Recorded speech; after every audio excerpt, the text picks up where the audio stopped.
সত্য কথা বলার জন্য আমরাও বলতে চাই, আমরাও বলি, কিন্তু কোনো কাজ হচ্ছে না।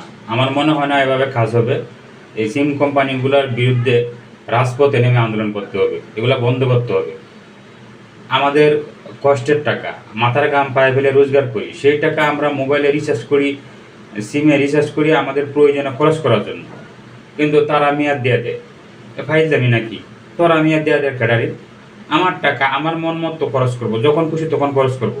আমি খরচ না করলাম, রিচার্জ করছি, আমার টাকা আমার মোবাইলে থাকবে। ওইটা মেয়াদ শেষ হলে আবার তারা খেটে নিয়ে যায়। এটা কোন ধরনের বেয়াদবি? এই বেয়াদবি বন্ধ করতে হবে। সবাই সবার জায়গা থেকে প্রতিবাদ করুন, রাজপথে নেমে আসুন।